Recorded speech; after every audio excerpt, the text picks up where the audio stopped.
સમાચારો તરફ આગળ વાત કરીએ। વર્ષ 2030ની કોમનવેલ્થ ગેમ્સ માટે આજે મહત્વનો દિવસ છે, કારણ કે કોમનવેલ્થ ગેમ્સ માટે આજે જનરલ એસેમ્બલી મળવાની છે। અમદાવાદને યજમાની અંગે સત્તાવાર જાહેરાત આજના દિવસે થઈ શકે છે અને તે કમિટીએ ગઈકાલે આયોજન માટે પોતાની દરખાસ્ત જે રજૂ કરી હતી તેમાં નાયબ મુખ્યમંત્રી હર્ષ સંઘવી આ જનરલ એસેમ્બલીમાં ઉપસ્થિત રહેશે। આઈઓસીના સભ્યો અને ગુજરાતના અધિકારીઓ પણ તેમાં હાજર રહેવાના છે। સ્કોટલેન્ડના ગ્લાસગોમાં આજે જનરલ એસેમ્બલી યોજાવાની છે, જેમાં મહત્વપૂર્ણ નિર્ણય જે છે કે અમદાવાદમાં કોમનવેલ્થ ગેમ્સ યોજાશે કે નહીં તે અંગે જાહેરાત કરવામાં આવશે। અમદાવાદને યજમાની અંગે સત્તાવાર જાહેરાત આજે થઈ શકે છે। ગ્લાસગો ખાતે જે જનરલ એસેમ્બલી મળનાર છે તેમાં આ મહત્વપૂર્ણ નિર્ણય જે છે તે લેવામાં આવી શકે છે। અમદાવાદની પસંદગી એટલા માટે કરવામાં આવી છે, તેના અલગ અલગ માપદંડો છે, જેમાં અમદાવાદ ખરું ઉતરે છે। ઉમેદવાર શહેરોના માપદંડોના આધારે સમીક્ષા કરવામાં આવી છે।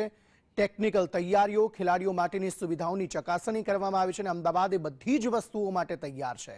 અને જો 2030માં કોમનવેલ્થ ગેમ્સ યોજાય છે તો 2036માં જે ઓલિમ્પિક થવાનું છે તેના માટે પણ અમદાવાદની પસંદગી ખરી થઈ શકે છે। ઇન્ફ્રાસ્ટ્રક્ચર, વહીવટી વ્યવસ્થાઓની પણ ચકાસણી કરવામાં આવી છે।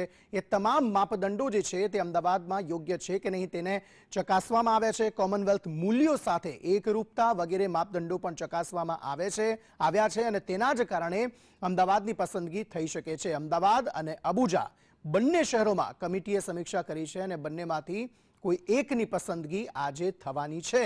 સમીક્ષા બાદ અમદાવાદના નામની ભલામણનો નિર્ણય જે છે તે કરવામાં આવી શકે છે, પરંતુ થોડી જ વારમાં એ સમીક્ષા જે જનરલ એસેમ્બલી મળવાની છે ગ્લાસગો ખાતે એ બેઠક બાદ નક્કી થશે। કોમનવેલ્થ ગેમ્સમાં 72 દેશોના ખેલાડીઓ ભાગ લેવાના છે। હજારોની સંખ્યામાં ખેલાડીઓ છે તે અમદાવાદમાં આવશે। અમદાવાદની આસપાસના જે વિસ્તારો છે તેમાં આવશે। મોટા પાયે રોજગારીનું સર્જન થશે, પર્યટનમાં વધારો થશે।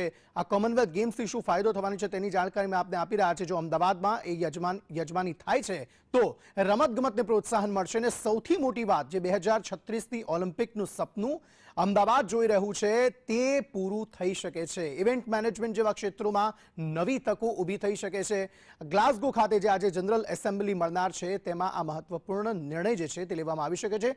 નાયબ મુખ્યમંત્રી હર્ષ સંઘવી ત્યાં પહોંચી ચૂક્યા છે। જનરલ એસેમ્બલી જે છે તે ચાલુ થઈ ગઈ છે અને તેની જાહેરાત ટૂંક સમયમાં થઈ શકે છે। ઉમેદવાર શહેરોની માપદંડોના આધારે જે સમીક્ષા છે તે કરવામાં આવનાર છે।